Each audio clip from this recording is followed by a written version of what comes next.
ఇక్కడ మనము రెండు విషయాల గురించి ఈ వీడియోలో మాట్లాడుకుందాం. ఒకటి బ్యాక్ డోర్, ఇంకోటి వచ్చేసి బెంచ్. ఏం జరుగుతా ఉంది ఈ రెండింటి మధ్యలో? సో ప్రెసెంట్ చాలా మంది దీని గురించి అడుగుతా ఉన్నారు, దీని గురించి మాట్లాడుతా ఉన్నారు. సార్, బ్యాక్ డోర్ లో జాయిన్ అయితే బెంచ్ లో ఉంటాయి. ఆల్మోస్ట్ ఇద్దరు పరిస్థితి అనేది చాలా కొంచెం సిమిలర్ గా ఉంటుంది. అండ్ ఇక్కడ చాలా క్లియర్ గా ఏం జరుగుతుంది అసలు. చాలా మంది ఏమంటారంటే ఇండివిజువల్. నేను ఇప్పటికీ నిన్న కూడా ఒక స్టూడెంట్ అడుగుతా ఉన్నారు, సార్ మా పేరెంట్స్ గారు కూడా ఎంకరేజ్ చేస్తా ఉన్నారు విత్ బ్యాక్ డోర్ అని చెప్పి. సో వాట్ విల్ హ్యాపెన్ అని చెప్పి ఒక సినారియో చెప్తారండి. ఒక స్టూడెంట్ కన్సల్టెన్సీ పర్సన్ ద్వారా ఏం చేశాడంటే 3,50,000, ఓకే, 3,50,000 ఒక కంపెనీకి పే చేశాడు. ఓకే, ఇది రియల్ సినారియో జరిగింది. ఇట్లాంటి సినారియో చాలా జరిగినాయి. ఇది ఒక సినారియో మీకు ఎక్స్ప్లెయిన్ చేస్తున్నాం. జాయిన్ అయిన తర్వాత అతను ఎన్ని రోజులు వెయిట్ చేశాడంటే 3 months వెయిట్ చేశాడు. అంటే ప్రాసెస్ అంతా అవ్వడానికి. ప్రాసెస్ అంతా అవ్వడానికి 3 months వెయిట్ చేస్తే 3 months తర్వాత తనకి జాబ్ వచ్చింది విత్ 4 lakhs ప్యాకేజ్. ఎందుకంటే ఫ్రెషర్గా జాయిన్ అయ్యాడు. Okay, very good, happy. ఆ కంపెనీలో జాయిన్ అయ్యాడు. కంపెనీలో జాయిన్ అయ్యాడు.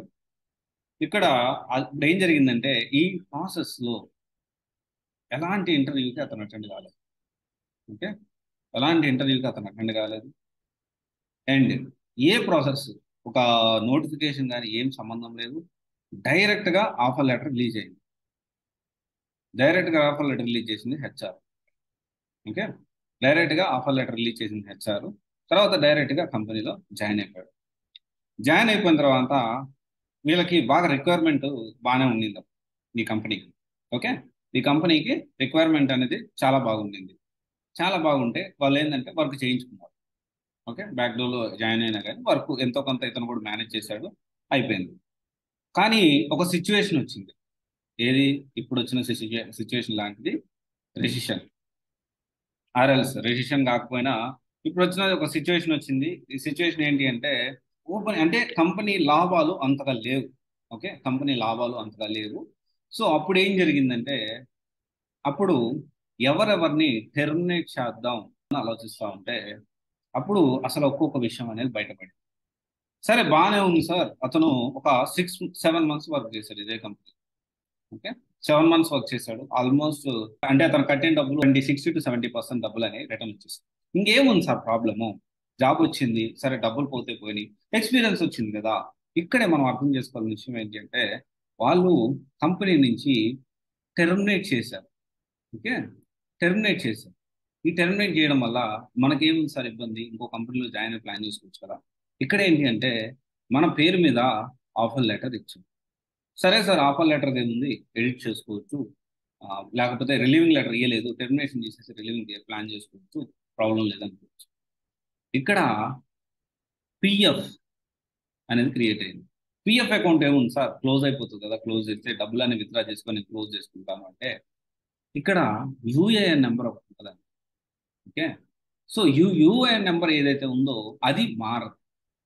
ఇప్పుడు మీరు ఏదైతే 7 నెలలు చేశారో అసలు ఆ కంపెనీ నుంచి ఎందుకు టెర్మినేట్ చేశారు, ఎందుకు ఆ కంపెనీలో 7 నెలలు మాత్రం వర్క్ చేశారు, ఎందుకు ఆ కంపెనీలో 8 నెలలు మాత్రం వర్క్ చేశారు, ఎందుకు ఈ కంపెనీలో బ్యాక్ డోర్లో జాయిన్ అయ్యి 3 నెలలే ఎందుకు వర్క్ చేశారు అని అడిగితే మీరు ఎక్స్ప్లెనేషన్ ఇవ్వగలుగుతారా? ఇది ఇక్కడ ఫ్యూచర్ అనేది ఎండ్ అయిపోతుంది. ఓకే, ఫ్యూచర్ అనేది ఎండ్ అయిపోతుంది. తర్వాత వాళ్ళు వెళ్ళండి, వాళ్ళు నార్మల్గా టెర్మినేట్ చేస్తే ఓకే, సరే ఇంకో దాంట్లో ఏదో ఒకటి ఆల్టర్నేటివ్స్ ఉన్నాయి, దానికి సంబంధించి ప్లాన్ చేసుకోవచ్చు. సరే, ఎట్లా మనం కెరీర్లో ముందుకు వెళ్ళాలి ఏంటి అని. వాట్ ఇఫ్ ఇన్ కేస్ వాళ్ళు నాస్కామ్లో చేసే పరిస్థితి ఏంటి? ఇవన్నీ నాకు చెప్పొద్దు. చాలా మంది ఈ వీడియో కూడా ఖచ్చితంగా కమెంట్ చేస్తారు, సార్ చాలా మంది మా ఫ్రెండ్స్ అందరూ బ్యాక్ డోర్లో వెళ్తున్నారు. ఖచ్చితంగా చెప్తారు, వాళ్ళు హ్యాపీగా జాబ్ చేసుకుంటున్నారు సార్, సెటిల్ అయిపోయాడు లైఫ్లో అని చెప్తా ఉంటారు. 95% పీపుల్ బ్యాక్ డోర్లో వెళ్ళిన వాళ్ళకి ఇదే జరుగుతాం. They are coming back within 6 to 8 months. This is a harsh reality, everyone has to. And back door అనేది జెన్యున్గా జాబ్ తెచ్చుకోవడానికి అయితే. సరే, నెక్స్ట్ వచ్చేసి ఇది బాగానే ఉంది, దీని గురించి మాట్లాడారు, బాగానే ఉంది. మరి బెంచ్ మీద ఉంటే ఏమవుతుంది? మంచిగా వాళ్ళకి రిలీవింగ్ ఇచ్చి పంపిస్తున్నారు సార్, రైట్, రిలీవింగ్ ఇచ్చి పంపిస్తున్నారు సార్. ఈ రిలీవింగ్ ఎవరికి ఇస్తున్నారంటే జెన్యున్గా జాబ్ తెచ్చుకున్న వాళ్ళకి రిలీవింగ్ ఇస్తున్నారు. కానీ ఫేక్ ఎక్స్పీరియన్స్ పెట్టి బెంచ్లో ఉంటే, ఫేక్ ఎక్స్పీరియన్స్ పెట్టారు, రైట్, బెంచ్లో ఉన్నారు. ఏంటి వీళ్ళ పరిస్థితి?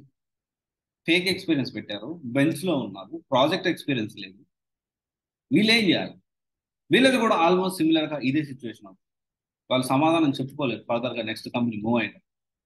ఎన్నిసార్లు చెప్పినా మళ్ళీ బ్యాక్డోర్ గురించి అడుగుతూ ఉంటారు. అండ్ బెంచ్ గురించి అయితే చాలా క్లారిటీగా వినండి. ఎంఎన్సీలో మీరు ఇప్పుడు బెంచ్లో ఉన్నారంటే definitely your job is at risk. మీ జాబ్ రిస్క్లో ఉన్నట్లే. రిలాక్స్ అవ్వకండి. Look out for another opportunities. Let's move from there. అక్కడి నుంచి మూవ్ అయిపోండి.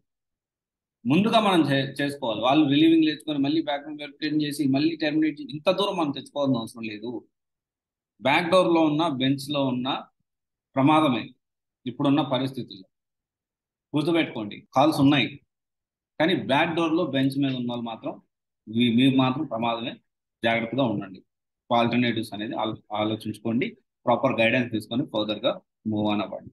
ఓకే, ఆలోచించండి. కెరీర్ అనేది పాటు చేసుకుంటాను. Thank you. This is Raj signing off CVSA guidance private limited, one stop solution for all job oriented. Thank you.